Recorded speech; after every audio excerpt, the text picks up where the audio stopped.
بتحبوا الوافل ونفسكم يطلع معاكم مقرمش زي ما بتاكلوه من الكافيهات؟ ايه رأيكم لو نعمله سوا النهارده وهيطلع معاكم مقرمش واحلى مليون مرة من اللي بتشتروه.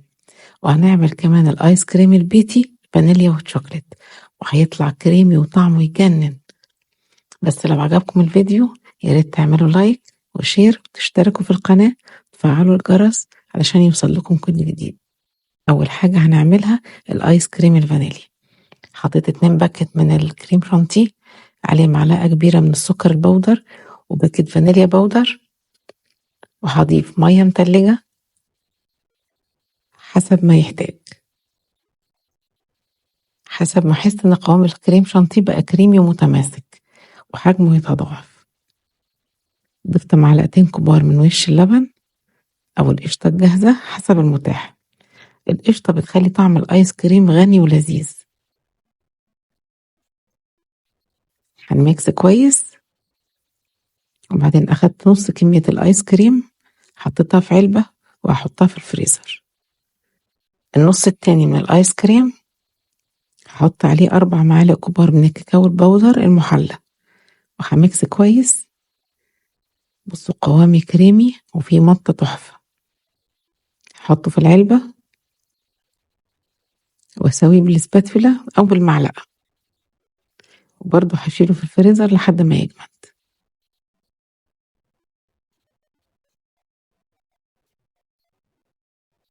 في بولة هحط حبة من البيض حجم متوسط في درجة حرارة الغرفة، يعني اطلعها قبلها ب10 دقايق.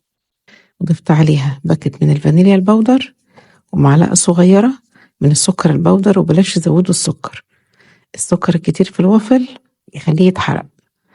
وهضيف عليه كوباية إلا ربع من الحليب الدافي.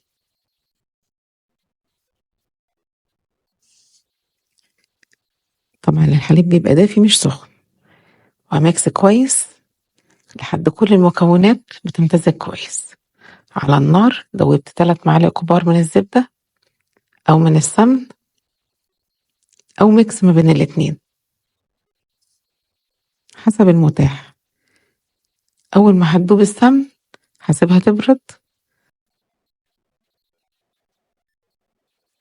هضيفها على باقي المكونات السايلة وهميكسهم كويس.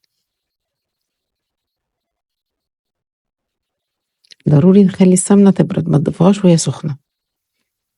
احنا هندوبها ونسيبها تبرد. في بولة تانية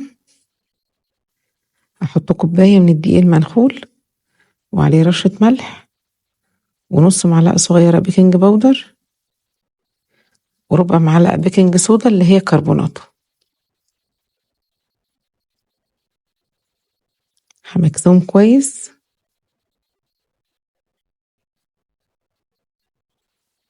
وهضيف المواد السائلة للدقيق مش العكس. الطريقة دي بتقلل من ظهور أي كرات من الدقيق. كل مرة هضيف كمية من المواد السائلة وهقلب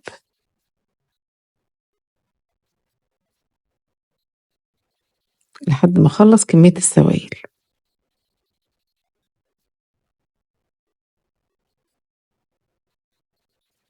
هميكس كويس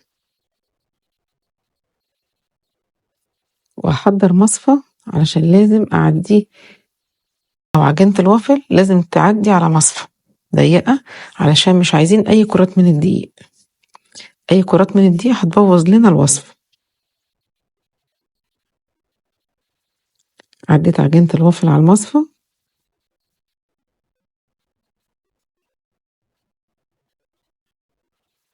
هو ده القوام المثالي للوافل، ولا تقيل زي البانكيك ولا خفيف زي الكريب. القوام بتاعه وسط ما بين الاتنين. ولان الوافل مش محتاج يخمر هشتغل فيه على طول. وأحضره معاكم بطريقتين. لو عندهم جهاز الوافل الكهربي هنشغل الجهاز، أول ما هنشغله هنلاقي اللمبة الحمراء بتاعته تشتغل، ده معناه إن الجهاز بيسخن. أول ما تطفي اللمبة هندهن الجهاز من الناحيتين بفرشة فيها أي زيت نباتي.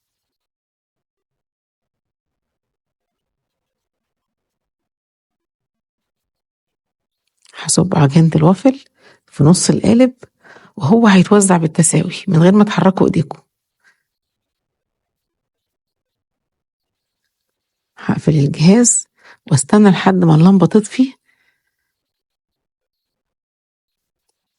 ما تفتحوش على الجهاز غير لما تتأكدوا ان اللمبة بتطفي. لما اللمبة بتطفي ده معناه ان الوافل خلاص استوى. اللمبة مهمة جدا عشان بتساعدنا نعرف ان الوافل استوى، وكمان توفر في الكهرباء لانها بتشتغل شوية وتطفي شوية. بعد ما طفت فتحت الجهاز واخدت قطعة الوافل شلتها، وهدهن تاني بالفرشة وصب كمية تانية من عجينة الوافل. اما اللمبة بتطفي ده بيساعد ان الجهاز ما يسخنش اكتر من اللازم وان الوافل ما يتحرقش. عجينة الوافل عجينة رقيقة جدا، ممكن نتحرق بسهولة. الجهاز ده يعتبر مثالي جدا فيها. لكن لو مش متوفر عندكم هقول لكم على طريقة حلوة جدا تقدروا تعملوا بيها الوافل برضو.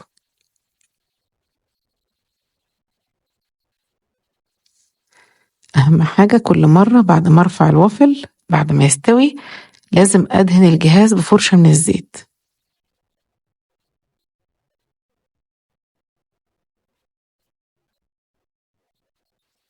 الوافل بياخد دايما كل مرة اللون الذهبي. بفضل احط عجينة لحد ما اخلص الكمية كلها، بس ما تكتروش كمية العجينة في كل مرة في القالب علشان العجينة ما تفرش منكم. وطبعا زي ما قلنا لازم ننتظر لحد ما اللمبة تطفي، ما تفتحوش على الجهاز غير لما تتأكدوا ان اللمبة اتطفت. عمل معايا كمية ما شاء الله كويسة جدا. طب لو ما فيش الجهاز ده هنعمل ايه؟ يا اما تستخدموا قالب من السيليكون وده سعره بيبقى حوالي 40 جنيه، تدهنوه بالزيت وتحطوا فيه عجينة الوافل وتحطوه في الفرن، او تستخدموا طاسة الوافل.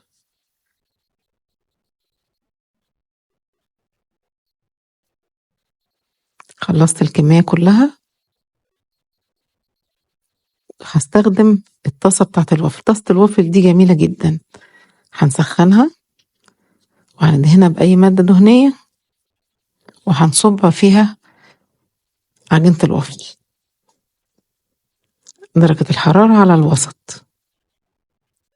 دهنت القوالب وبرضو ما نكترش العجينة عشان العجينة ما تفرش منكم. هبدأ أصب العجينة برضو في نص القالب، بس هو بيتوزع لوحده.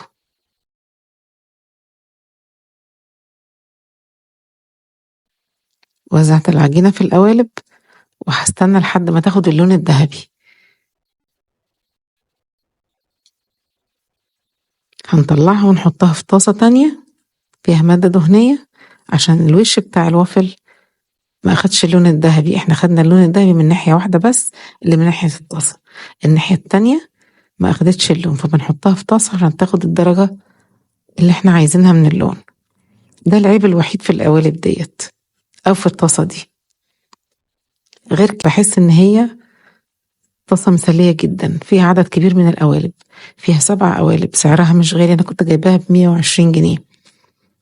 مش بتستهلك كهرباء، سهلة وسريعة ورخيصة، وفي نفس الوقت بتدينا نفس النتيجة وبيطلع الوافل مقرمش ونفس الشكل اللي بنحبه للوافل. في قوالب التقديم هبدأ أقدم الوافل.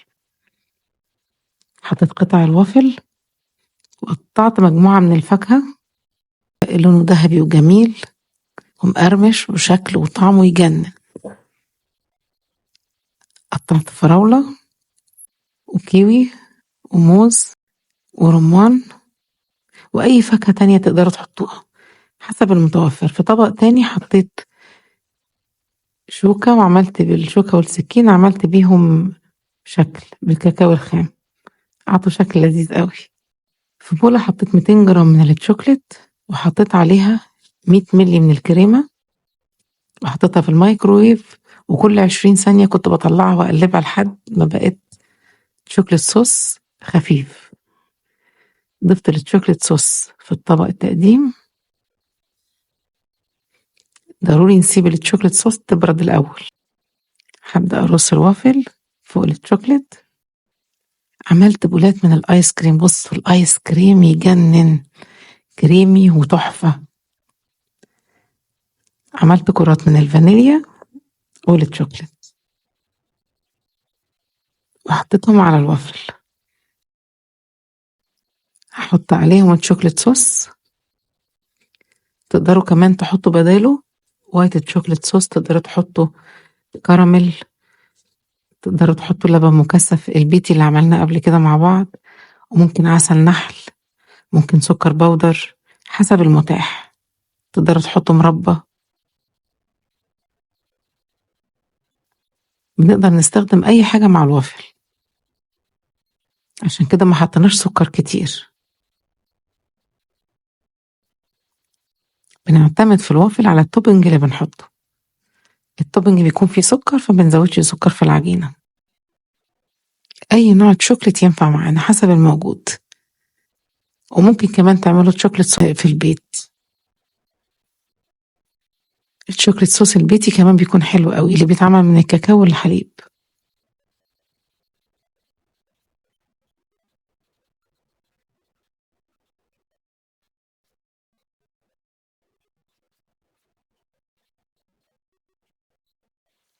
طبق حلو ومميز وسهل وسريع ومش مكلف، هنقدر نستخدم فيه أي حاجة موجودة في البيت، وطلع مقرمش وفي منتهى الجمال. بصوا الوافل مع الفاكهة مع الشوكليت صوص، شكلهم في منتهى الجمال، ميكس رائع وطعمه يجنن.